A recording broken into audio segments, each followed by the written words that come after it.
Welcome back to another episode of BD Radio. Jeez. Just a quick BD Radio. Just a quick disclaimer on this episode. If you can hear something in the background, it is William on a FaceTime. It is ISO life, and we can't control that because otherwise he'd be out here putting in his 2 bobs worth. So it's probably better this way. I was about to say, this is probably an episode you don't want. You don't want his opinion. You don't want his opinion on. We are talking about cheat meals. It's been something that's come up a lot lately, and we tend to get most of our topics off the discussions that we've had with clients, so we feel like it's pretty topical, and we're going to basically pull it apart and hopefully give you guys some really good information that you can carry out into your own nutrition journeys. But before we get into that, this week has been our first week of our nutrition coaching. We've worked hard over the last couple of months on getting a program that we think can really help clients who need our help. And how have you found the first week, Danielle? Good. I love it. I've really enjoyed it. I feel like it's, it brought me a lot of joy. Because it's hard for us not doing what we normally do day in, day out. Because it's nearly been 6 months that we haven't been in the gym. So it's been so enjoyable just to feel like I'm really, making a difference, I guess. Yeah, it's I think it's pretty clear for us to see, we've had contacts with the clients who are in the program through their initial consults and their questionnaires that we get everyone to fill out. And I think it's exciting to see how excited they are already after an hour that, they're going to get some clear direction and not overhaul their lifestyle, but how to make their lifestyle work. Yeah. And then see the results that they want off that, which is exciting. So that's been really good. Obviously this is a nutrition episode, so let's get stuck into cheat meals. So we sort of wanted to attack this from a couple of angles. So I think we'll start off by sort of talking about, I guess, how they became popular and what is a cheat meal to people? What do you think it is to the average person? So an everyday gym goer, what do you think a cheat meal is? Because more often than not, what we see is, cheat weekend, I guess. That as well, but I think we see a cheat meal has been used as a tool in the fitness industry by bodybuilders, professional athletes, and then it's it just doesn't really carry across to the average Joe like us and give the same effect. It's not what it's for. So maybe we go into the method or the strategy that is used by coaches for those type of athletes. Yeah. So let's use the most common one. So cheat meals was sort of made famous by fitness models and competitors in that space in regards to either they're doing a bodybuilding competition or a bikini competition, anything like that. And basically what it is, so those guys would do a pretty hardcore, I guess, calorie restricting a diet throughout the week. And the whole idea of a cheat meal would be so that they don't have metabolic adaptation. So what that means is that if I normally burn 3,000 calories a day and I now eat 2,000 calories a day, I'm in a massive calorie deficit. Yeah. So if I continue to eat 2,000 calories for a year, I will die. I will just lose weight and lose weight and lose weight until I die. To stop you from dying, Hang on. Let's take it back a step. So this is a method used. However, one thing I think we should say is it is a short-term strategy used by coaches. This isn't something that is a lifestyle. It's not something that's done for years and years and years. No. So let's say that I'm in preparation for a contest. Yes. So it's the preparation before the actual competition. This isn't a lifestyle. This isn't what they do week in, week out. If it is, it's it's basically restrict binge. It's basically a form of disordered eating, really. Yeah. So anyway, I've losing weight. What metabolic adaptation is it's basically our metabolism slowly adjusting to what we're giving it. So if over the course of 6 weeks, let's say, or you know what, they might be doing a 12-week preparation, my resting metabolic rate will not be 3,000 the whole time. It'll slowly come down to what I'm giving the body, like through the food, at around 2,000. So that's why, and that's basically why people plateau in their weight loss, is their resting metabolism catches up to what they're feeding their body. Yeah. So the whole idea of a cheat meal, or you might hear competitors these days calling it a refeed, is to kind of... I actually like that term a lot better. Refeed is, like, if anyone says refeed, it's probably a good idea that they sort of have a bit of a handle on what they're talking about. It's a bit more of like that coach's technical term.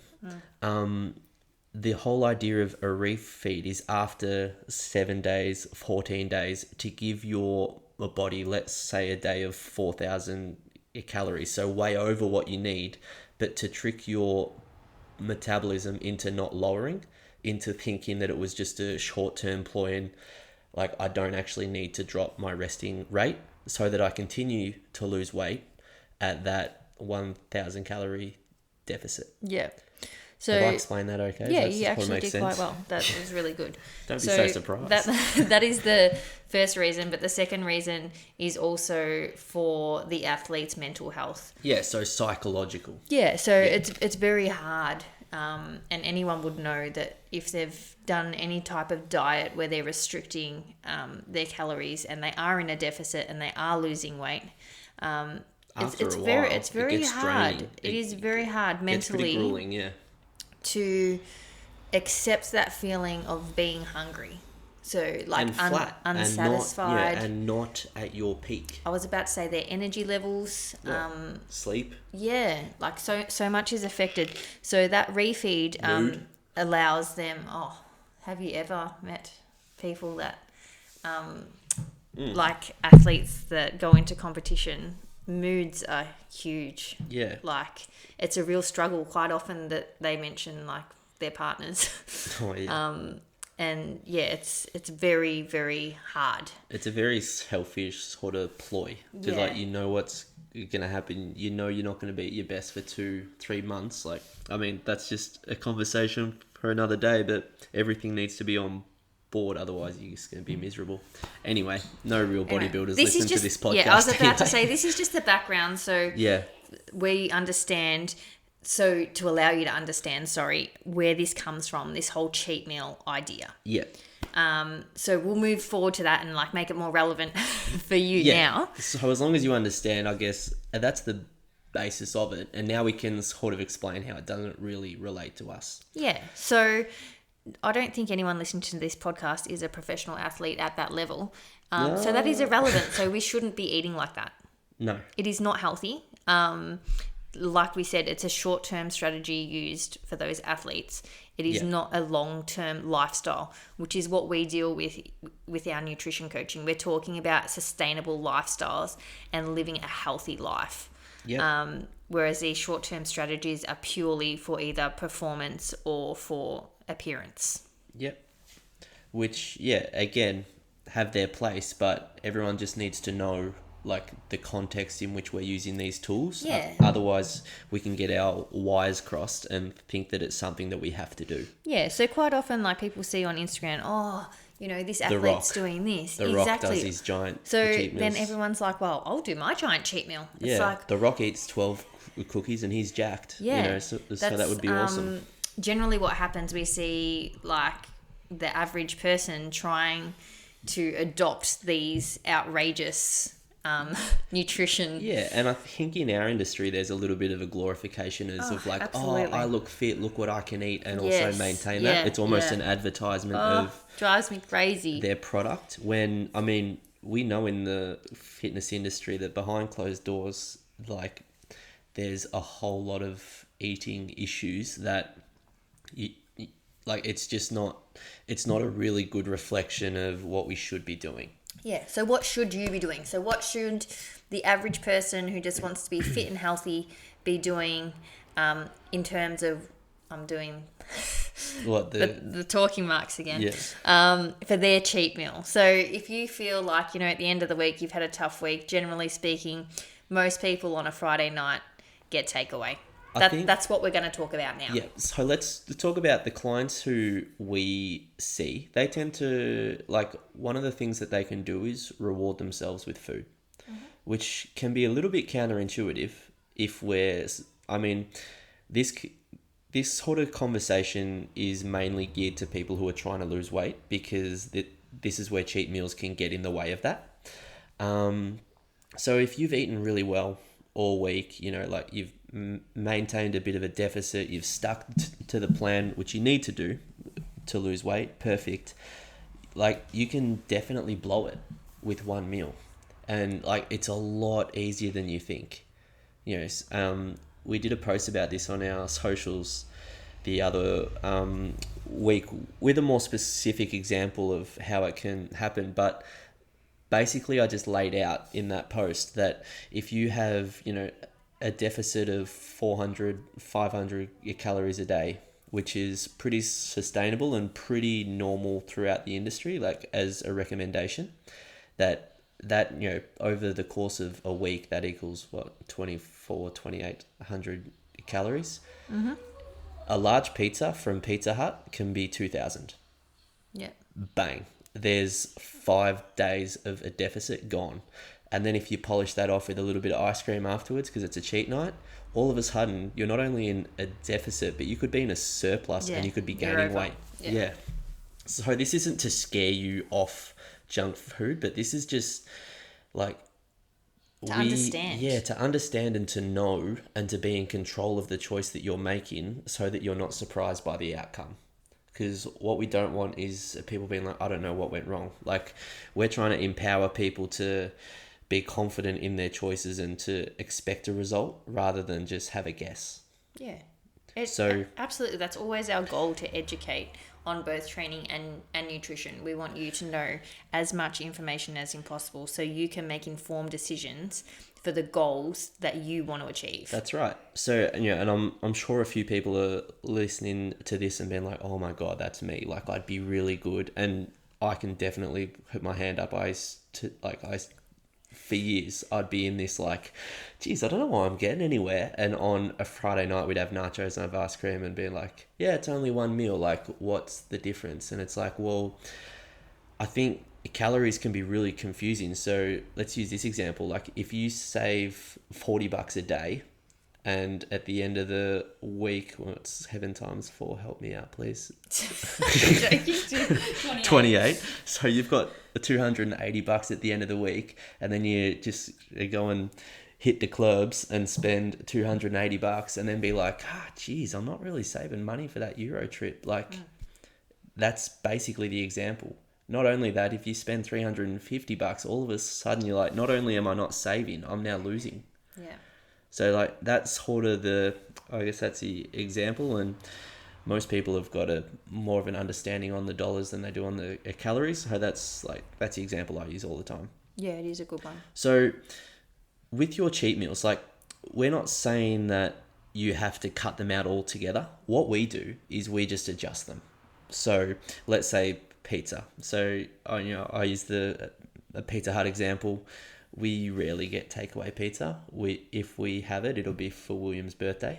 We had it actually a few weeks ago. Oh, yeah. It was quite nice. Yeah. When we did the post. Made a lot. Yeah. Yes, that's right. And that was actually delicious. Yes. But we're also both not trying to lose weight at the moment. So if we were, we probably wouldn't have it. No, we definitely wouldn't. We would make homemade. Yeah. We would head around to Coles. I was about to say, no matter what you are feeling like in terms of food, so whether it be, pizza, noodles, give me another example. Yeah, fish and chips. You can always make something at home. Nachos. Yeah, you can always make something at home that the quality will be 10 times better. That still gives you that psychological break. Exactly. That most of us need by I've been really good, I need to just have something. I was about to say, and that's generally what we do.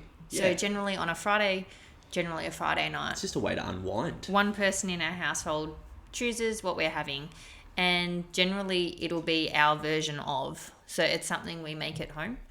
So like burgers, for example, a burger from the shop could be how many calories in like bad. those disgusting like, burgers. not like you're looking bad, but lots. Yeah, Like those loaded ones that are in vogue at the moment. Yeah. Yeah.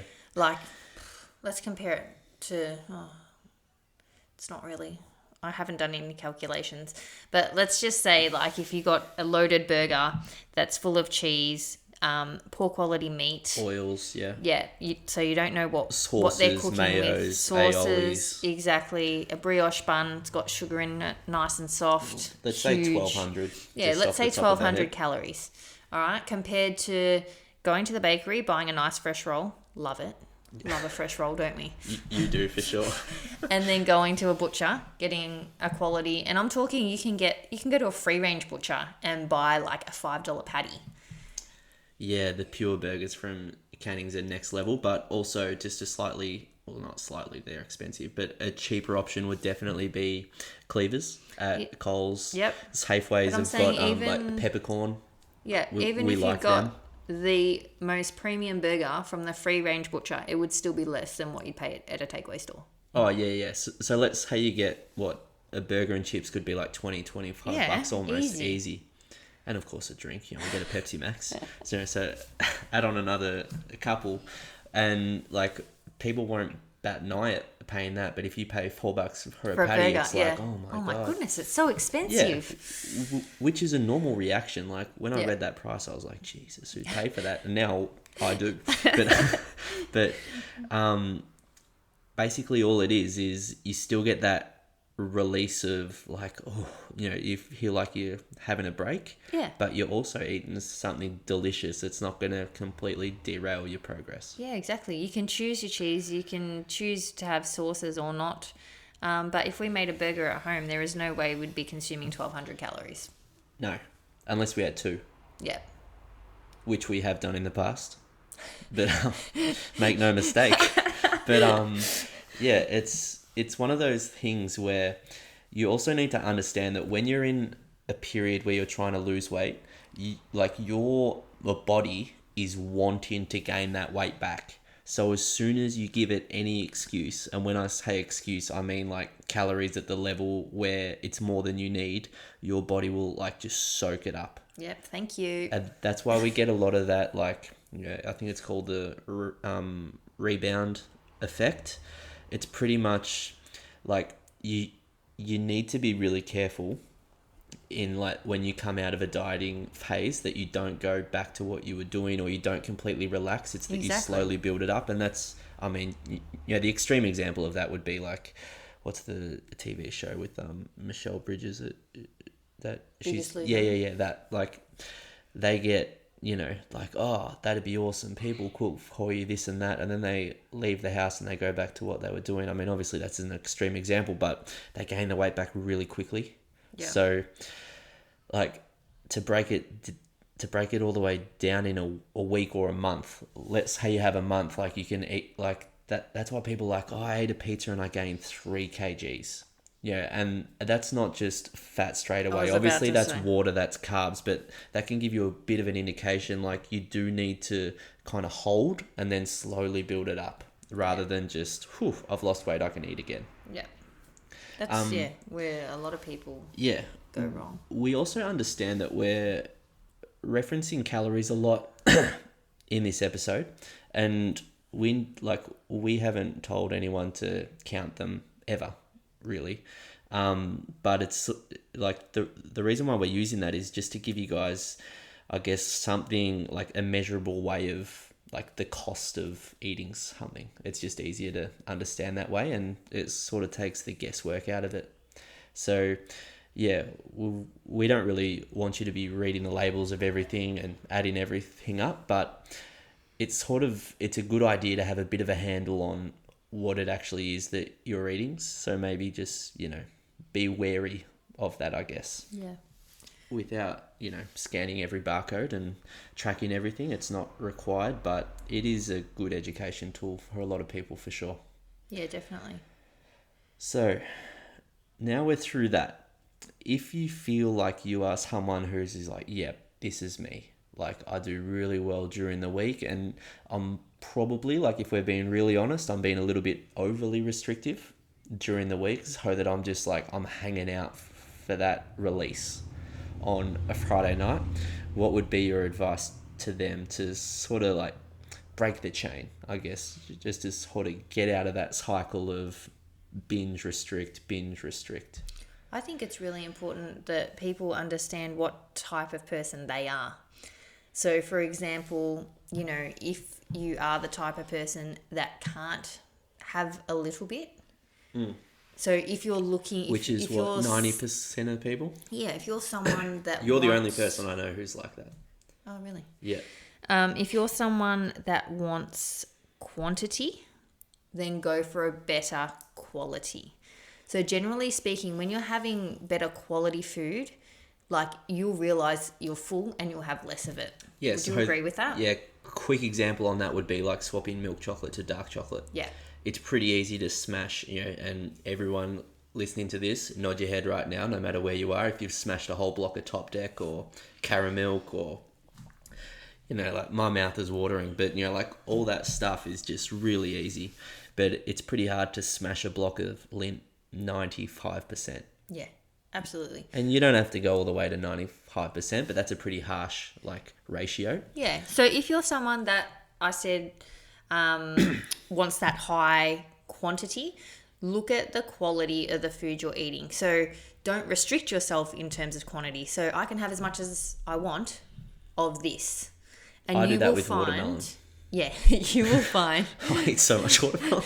You will find that you eat less and you will be satisfied with less. Whereas if you're the type of person that knows you can just have a little bit and you really feel like Pizza Hut and you can order a small pizza and be satisfied. So basically, if you're a weirdo. Yeah. You want to be able to enjoy it. So what's important to you? The actual type of food. So like if you're thinking about a meal from a particular restaurant, or the quantity. So what is it you're looking for? Like, what type of person are you? And then base your decision off that. I also think, like, that's all great advice. I don't know if you guys can just hear William laughing in the bedroom. But something that's really powerful for people as well is, so often people feel like they don't have a whole lot of control over their actions around food. So one thing that can be really, I think, beneficial, and I had this conversation with a nutrition client this week, is that isolation has forced her to kind of change a few things that were just staples in her life. So, but unless forced, in this case, like, they probably wouldn't have changed. So if you feel, like, I've had let's say I've had a takeaway every weekend for as long as I can remember. This coming weekend, don't. Because I guarantee, like, at the end, if you feel like you need it, I guarantee if you'll take the power, like, away, and you'll just empower yourself, and you'll be like, I don't actually need it. And that was big for me personally, was like, I used to think that, like, oh no, I need the psychological, like, break, or, like, I need to relax, I need to, and I know now that, like, God, like, I was just like, that's complete rubbish. But at the time, like, what you think, like, that's reality to you. So, like, if you can break that chain, if you can, like, just pretty much break the wheel and then reinvent it in the way that it's going to work for you, like, that's going to be massive. Absolutely massive. So, like, now, yeah. like, 2 years ago, you would have not had to bend my arm at all to have pizza, nachos. Bend now, your arm.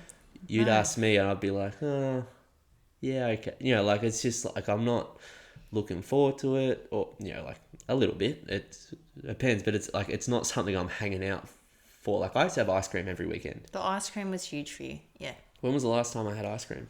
Maybe my birthday. They're having ice cream tonight for Father's Day, guys. I know. This is probably not a great example. William and I are about to head around to Coles and basically make our own homemade cold rock.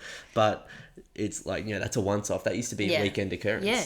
And like a tub of Ben and Jerry's every weekend. And like without doubt, like I would sort of have this like mental thing that like during the week, like machine, and then on the weekend I was pardon me, I was without doubt just undoing a whole bunch of progress.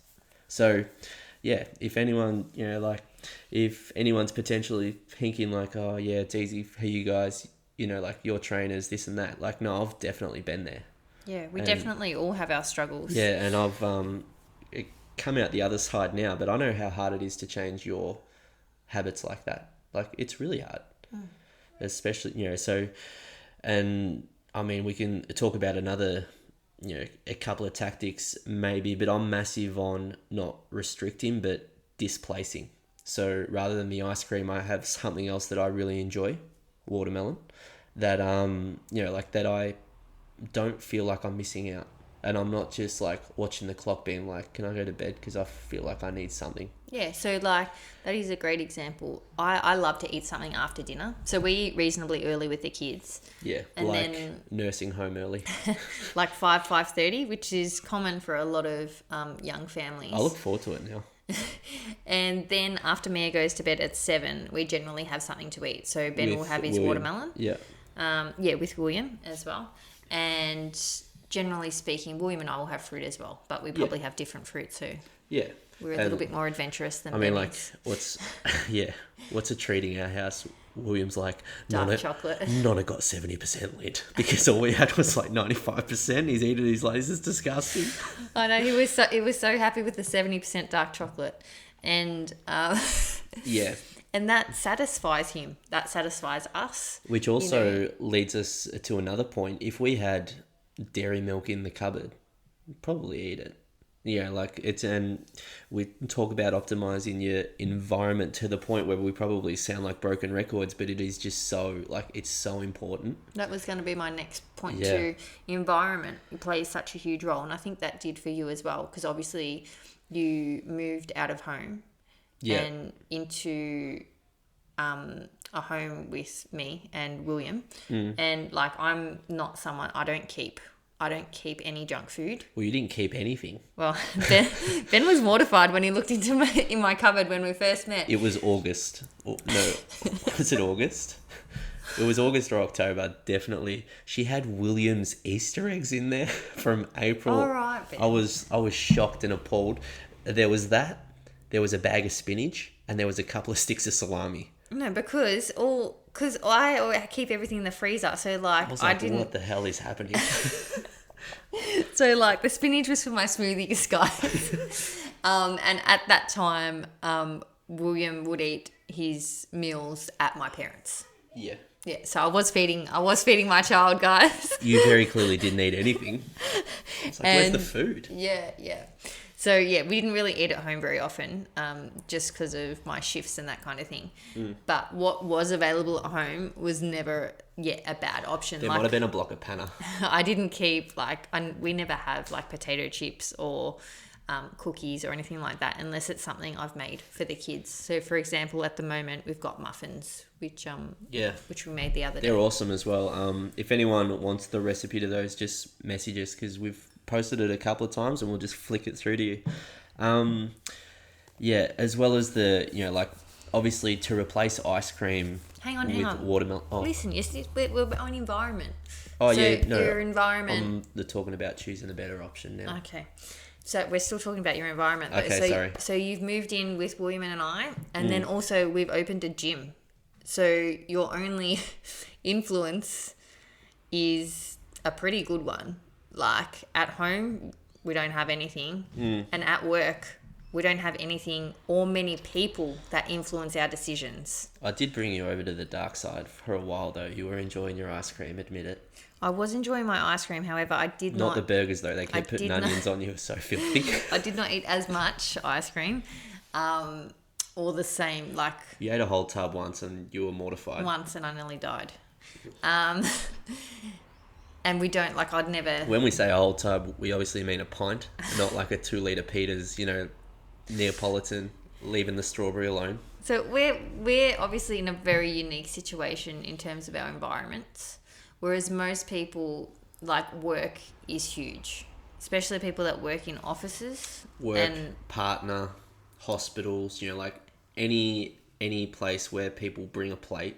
Oh. You know, like we have a lot of... And you spend a lot of time. Like, everyone spends a lot of time at work, generally speaking. Someone's birthday, in come the cupcakes. People spend more time at work than they do at home. 100%. So, being able to control those environments as much as you can, or being able to navigate your way through. So one thing I really learned when I worked in a corporate environment was when you go to morning tea, have something in your hands. Okay? 'Cause when I didn't, everyone would be like, why aren't you eating? Oh, have some cake. Have a biscuit. Here's healthy Danielle making us all feel bad. However, if I went with the snack that I'd already bought, so if I was eating an apple at the time and she took her bag of spinach and I'm having my cup of tea and I'm chatting and no one would comment. Yeah. So being able, like, I was still in control of that. I could people think I have no control. I couldn't. Someone offered it to me. It's like, well, you can actually say no. We are going to do an episode on social situations and how to navigate that, because we've got some stories on, like, people just being bewildered at our eating habits and possibly projecting their own insecurities about theirs onto us. But yeah, another story for another day. That's one of my favorites. Or just upset too many people. But yeah, so the last point I wanted to touch on, because we're heading over half an hour, which is where we usually stop, is just, if you, like, you know, some people say, oh my, like, I love potato chips. Like, there is so many options out there now. Like, the last couple of years, the health industry has just exploded. Like, there are chips cooked in olive oil and, you know, like, just potato and olive oil and salt, and that's it. Like, you can get so many variations of stuff that you enjoy. Sorry, if you do like potato chips, they're called Boulder, the brand. Yeah, Boulder Canyon, I think. Yeah. The avocado cut. Oh. Like that, there's different variations of ice cream now. You know, there's, like, what a popular one would be Halo Top, which tastes disgusting. They will never sponsor this podcast ever. Speaking of which, if anyone does want to sponsor this podcast, we are open to it. But yeah, like, you know, there's almond milk alternatives, coconut milk alternatives, dairy free. There's there's stuff everywhere. You basically just have to ask or sort of put in the time to look. Yeah, like, there's so much out there now. There's, like, when you know what you need to know, like, there's no excuse. It's just your choice. Yeah, I was about to say, and as soon as it's your choice, then you have the power to make a good choice. Yeah. Or a bad choice, but it's completely up to you, and you can own your choice either way. Yeah. I shouldn't say a bad choice. I mean, like, a worse choice. A less optimal choice. Yeah. Obviously, that flies in the face of our post the other day about, like, healthy and not healthy. Yeah. But, like, we do strongly believe that foods shouldn't be categorized as healthy and not healthy, and just on a sliding scale of better and less good. Yeah. Worse, less good. My English is just appalling. Time for us to wrap this up, guys. Yeah.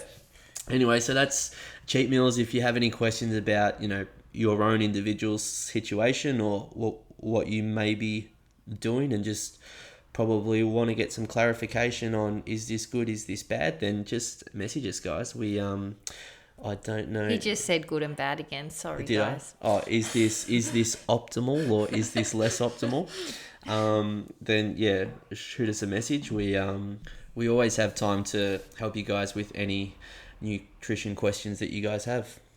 That's all from us today. So we hope you guys have a nice weekend. Enjoy the weather, and a happy Father's Day to all the dads out there. Our day today. No, tomorrow. Our day, gents. Oh, Ben's claiming the weekend. I'm milking it already. All right, guys. Have a good day. Bye.